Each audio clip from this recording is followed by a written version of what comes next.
बातम्यांचा बुलंद आवाज महा 24 तास।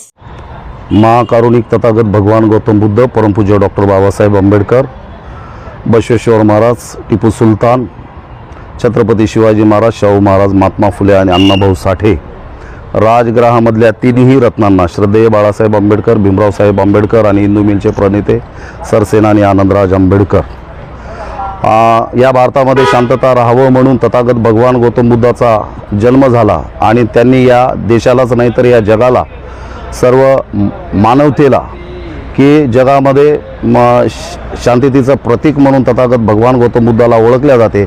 आणि 2500 वर्षाच्या नंतर परमपूज्य डॉक्टर बाबासाहेब आंबेडकरांचा जन्म झाला आणि या देशामध्ये अन्याय, अत्याचार आणि युद्ध होतं। या देशावर अनेक जातीचं, धर्माचं, देशाचं युद्ध चालत होतं आणि म्हणून परमपूज्य डॉक्टर बाबासाहेब आंबेडकरांनी संविधानाच्या माध्यमातून जेवढे बी मी महापुरुषाची नावं घेतलीत त्यांचं त्यांच्या काळातलं कार्य, क्रांती आणि विचार बाबासाहेबांनी संविधानाच्या माध्यमातून या देशामध्ये शांतता राहावी, लोकशाही राहावी म्हणून आणि सर्व जाती धर्माची लोक गुण्यागोविंदाने या देशामध्ये राहावं म्हणून तथागत भगवान गौतम बुद्धाचा धम्म आम्हाला दिला। आणि तो धम्म आज ज्या जागेवर तथागत भगवान गौतम बुद्धाचा जन्म झाला, पूर्ण आयुष्य त्यांनी त्याच बुद्धगयाच्या परिसरामध्ये त्यांनी त्या ठिकाणी राहून तप केलं आणि सर्व जगाला, देशाला आणि जगाला शांततेचा मार्ग, दुःखाचं निवारण आणि सर्व जाती धर्मांनी माणसांनी माणसासोबत कसं वागावं म्हणून हा एवढा चांगला धम्म आपल्याला तथागत भगवान गौतम बुद्धांनी दिला। बाबासाहेबांनी तो स्वीकारला आणि या देशामध्ये नंतर युद्ध होऊ नये, जाती जातीमध्ये युद्ध होऊ नये म्हणून तथागत भगवान गौतम बुद्धाचा धम्म दिला। देते वेळस बाबासाहेबांनी या देशामधला हिंदू असेल, मुस्लिम असेल, शीख असेल, ईसाई असेल, जैन असेल, जेवढे बी जाती धर्माचे लोक आहेत त्यांच्या ज्या बी प्रथा आहेत, त्यांचे जे बी मंदिर आहेत, विहार आहेत, मस्जिद आहेत, गुरुद्वारे आहेत, संविधानाच्या माध्यमातून बाबासाहेबांनी प्रत्येकाला हक्क आणि अधिकार दिला।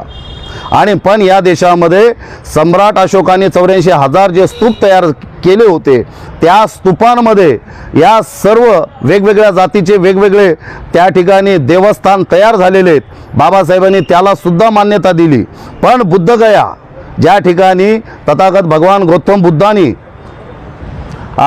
धम्म निर्माण केला, शांततेचा धम्म निर्माण करून या देशाला दिला आणि त्या ठिकाणी सम्राट अशोकांनी त्यांच्या काळामध्ये त्या ठिकाणी एक खूप मोठं विहार बांधलं आणि त्या विहाराचं नाव आहे महाविहार किंवा बुद्ध विहार, बौद्ध विहार, बौद्धगया।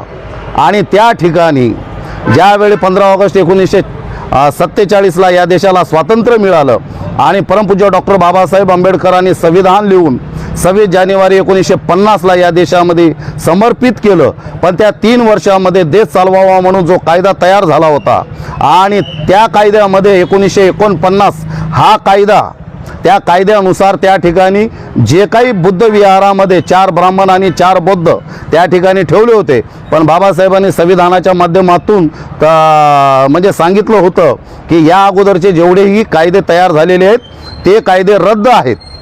पण या आता आलेल्या जातीवादी भडव्यांनी, RSSच्या या भडव्यांनी तोच कायदा 1949 त्या ठिकाणी लागू करून आणि आज आम्ही देशामध्ये बघतो शांतता ही देशातलं आता खरं गरज आहे। पण ही मनोवादी लोक या देशामधलं केंद्र सरकारमध्ये असलेलं भाजप, महाराष्ट्रामध्ये असलेलं भाजप आणि त्या बिहारमध्ये असलेलं भाजप, या भाजपाने त्या बुद्ध विहारावर हल्ला करून किंवा त्या ठिकाणी ब्राह्मण लोकांचं वर्चस्व आजपर्यंत होतं, पण हे ब्राह्मण लोकांचं वर्चस्व त्या ठिकाणून म्हणजे कायद्याच्या पद्धतीनं त्या ठिकाणून नाही की नाही बाहेर काढण्यात यावं म्हणून आज अख्खं महाराष्ट्रामध्ये नसून तर देशामध्ये सर्व जाती धर्माची लोक एकत्रित येऊन संवैधानिक पद्धतीनं, कायद्या पद्धतीनं ती मांग करत आहेत की त्या ठिकाणी 8 लोकांची जी ट्रस्ट आहे तर ती पूर्णपणे बौद्ध भिक्खूंच्या हवाली असावी, बौद्ध भिक्खूंच्या हवाली करावी आणि त्या ठिकाणी असलेले ब्राह्मणवादी, ब्राह्मण समाजाची 4 त्या ठिकाणी ट्रस्टमध्ये असलेली माणसं त्यांना बाहेर काढावे एवढं आमचं मागणी आहे।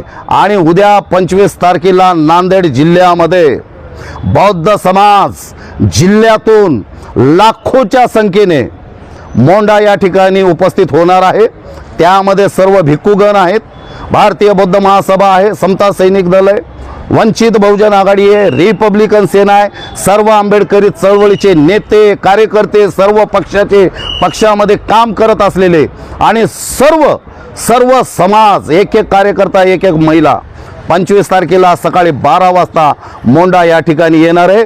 मी या प्रेसच्या माध्यमातून किंवा हे आपल्या न्यूजच्या माध्यमातून सर्वांना विनंती करत आहे की उद्याच्या 25 तारखेला आम्हाला नांदेड हे चळवळीचं केंद्र आहे, महाराष्ट्राचं नाक आहे, या देशाचं नाक आहे.